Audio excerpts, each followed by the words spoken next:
Good morning. Today we are going to be working on lesson 4 out of unit 4, half as much again. We're going to start with the warm-up, our notice and wonder of the tape diagram. So what do you notice? What do you wonder? So I want you to take a moment and write down one thing you notice and one thing that you wonder.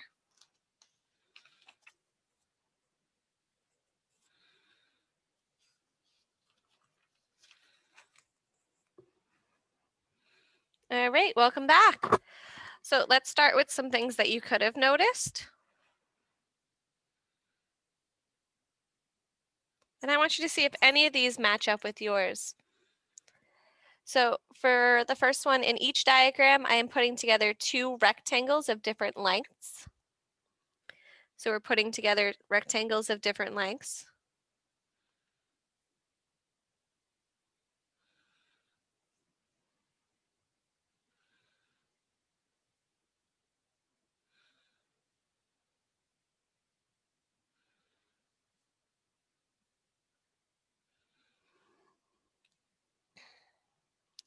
You could have noticed that these blue rectangles here look about the same in each diagram.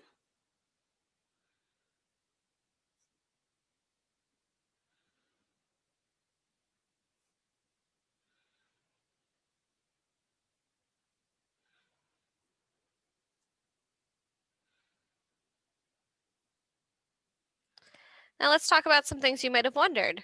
I wonder how many blue rectangles it would take to cover the green or yellow triangle.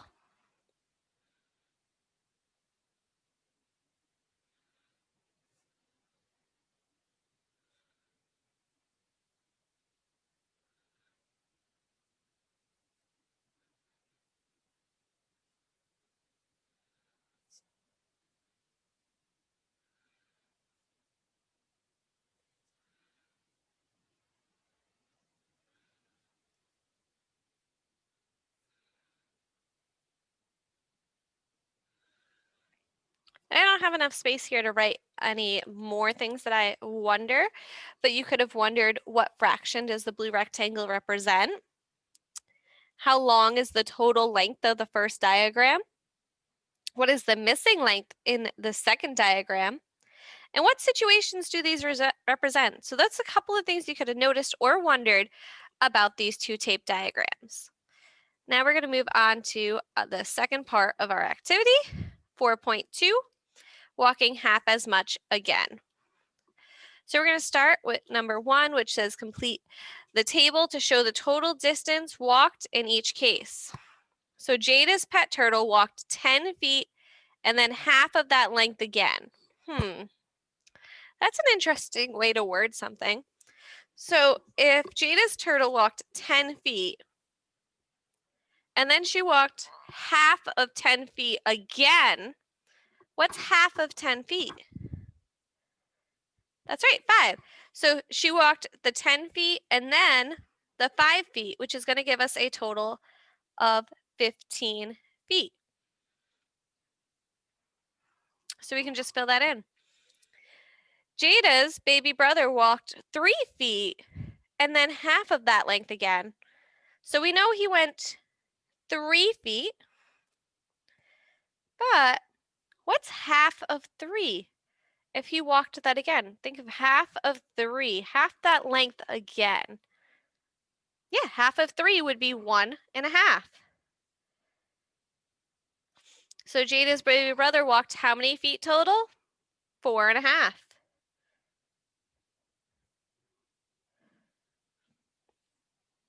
Jada's hamster walked 4.5 feet and then half that length again. What's half of 4.5? So we know he went 4.5, but half of 4 feet. So we're gonna have to go over here and we're gonna have to divide 4.5 by a half. So we'll put 4.5 on the inside and a half outside. So a half also means dividing by 2. So 2 goes into 4 2 times. That gives us 4. We can subtract it. Gives us 0. Bring down the 5.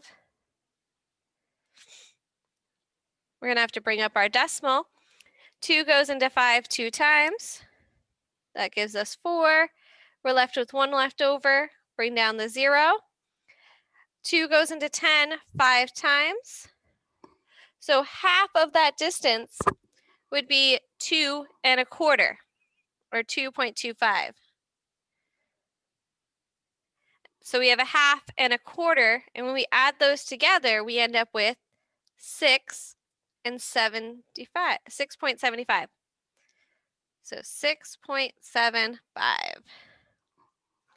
Jada's robot walked 1 foot and then half that length again. So 1 foot and half that length again. What's half of a foot? Yeah, it's 1/2. So we're just going to add 1/2 to this, and this is going to be 1 1/2.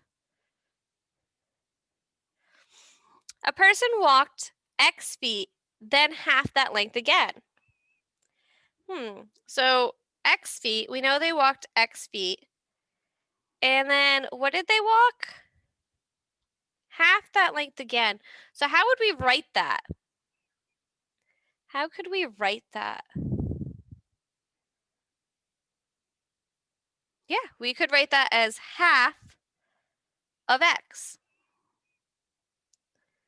So it would be X plus half of X, because each time we took half of the original distance. Nice work. Let's turn the page to 268, and we're going to go to the top.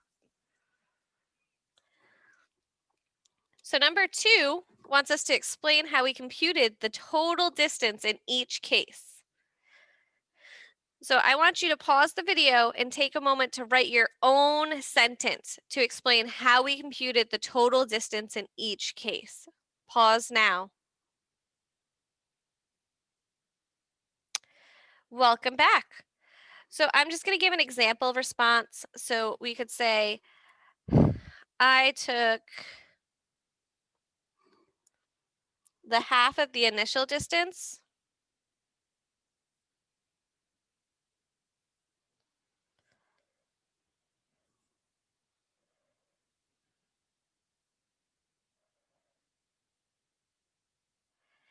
and I added that half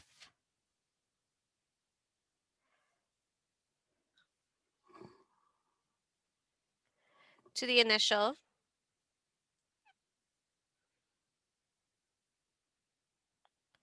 to find the total distance.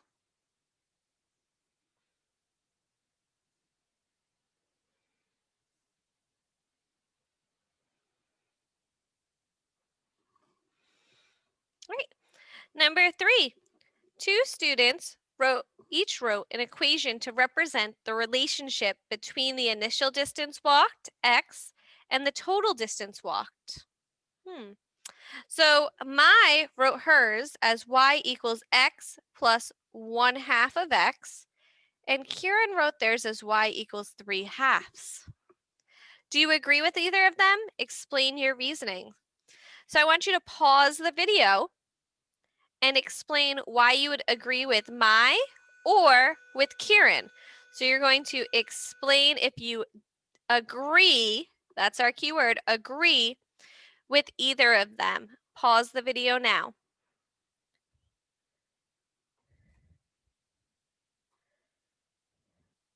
All right, welcome back. So you could say we agree with Mai because this is the same equation we came up with. So this is the same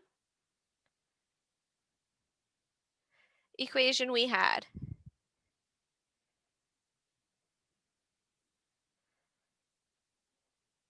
The same equation. But this one's written a little bit differently. What does 3/2 mean? If we made that as a decimal, what would that look like? Yeah, it would look like 1 1/2. Now, 1 1/2, when we're multiplying by 1 1/2, that helps us think, well, it's the whole number and then some. So this is the same as if we were writing X plus half of X. But instead of having that plus x to begin with, it would be 3/2 x to eliminate that step and keep this number with it as we multiply that extra half. Because if it was 2 over 2x, we could put 2 over 2 or 2 over 2 here times x, and it would keep it the same. The only step they did was they added this to this invisible 2 over 2.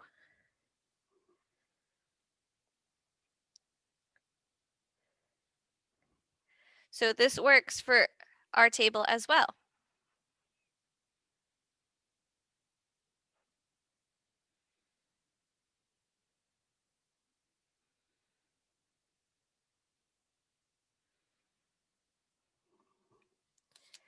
All right, we're going to move on to page 269.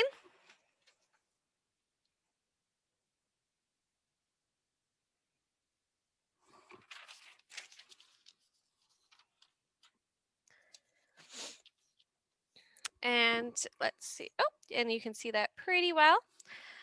So 4.3 more or less. So we need to match each situation with a diagram. A diagram may not have a match. So they give us 3 situations and 4 tape diagrams. So let's look at situation A. Han ate X ounces of blueberries. Mai ate 1/3 less than that. So we want to find one of these that's broken into thirds. So each, instead of having 4 boxes, we would have 3 boxes on that tape diagram to represent that Mai ate 1/3 less than the X ounces of blueberries. So which situation do you think this would be?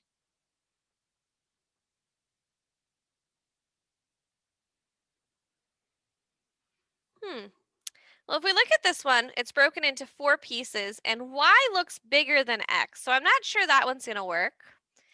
And this one's broken into 5 pieces, and y is bigger than what's shaded in here.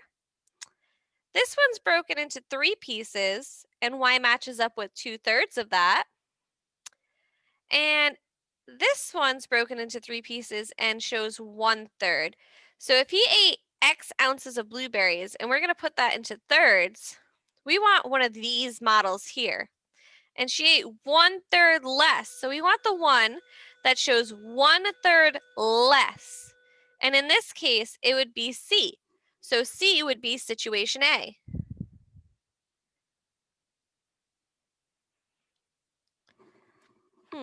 All right, so we did A. Let's look at B.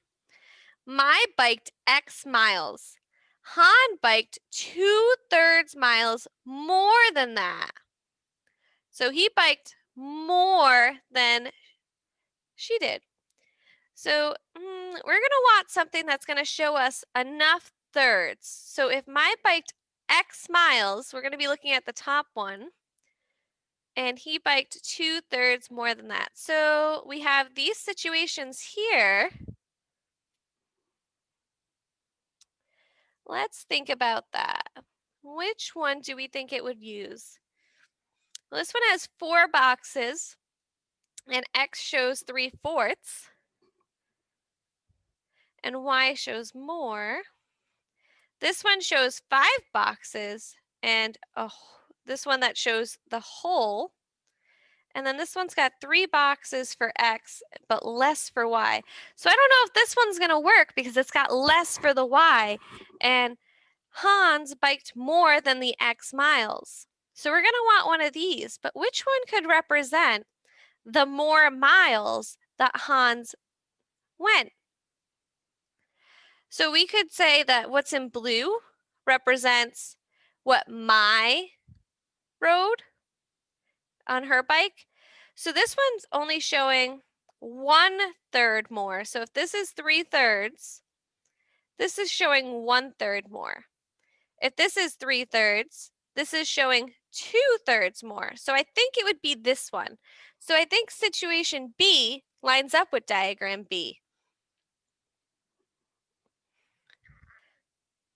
Let's look at C. Han bought X pounds of apples. Mai bought 2/3 of that. So, Han bought X pounds of apples, and Mai bought 2/3 of that amount.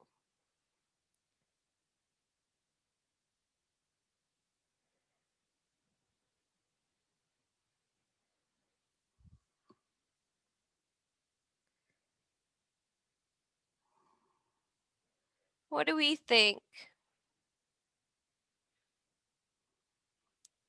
Well, again, we're going to want to look at our ones that have thirds. So we have C and we have D. And we have these in thirds. This one looks like 2/3, and this one looks like 1/3. I want you to see which one of these do you think would better suit this situation?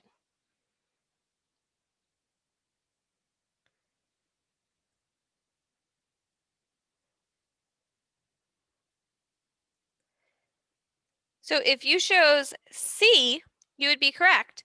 So A and C both match situation C because we have the whole, and Mai bought 2/3 of that amount. So this is 2/3 of those 3/3. All right, let's move on to number 2. So we're going to be looking at these tape diagrams still. So for each diagram, write an equation that represents the relationship between X and Y. So if we're looking at diagram A, Y would be equal to how much of X?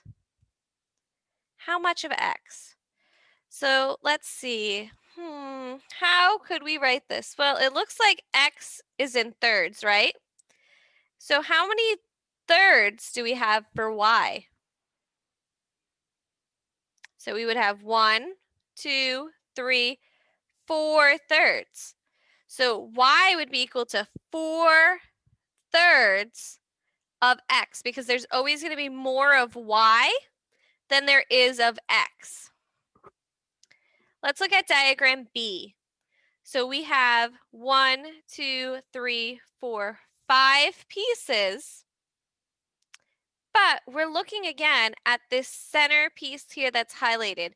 So this is 1, 2, 3 pieces. So we're going to write this in thirds.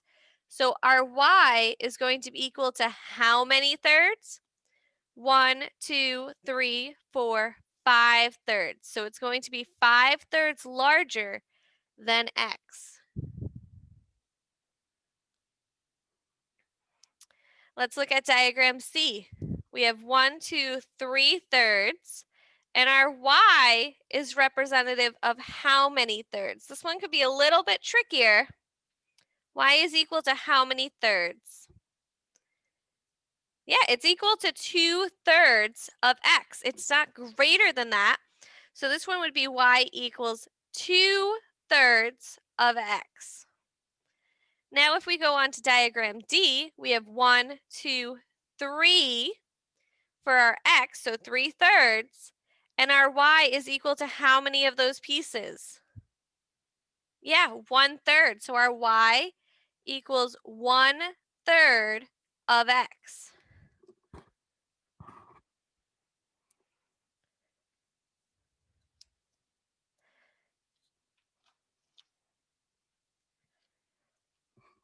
All right. For number 3 on your own, I want you to write your own story for one of the diagrams. So just like we had situations up here, I want you to write your own. So use these as an example.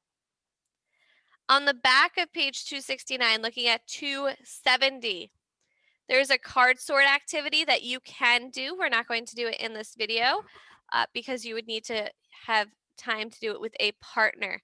But if you're at home, you can do it with a parent or a sibling and answer these questions. If you complete this, I want you to take a picture and send it to Miss Bailey's email address, and I will give you extra credit on your next homework assignment. Please complete the homework and the cool down for lesson 4, and I will see you next time.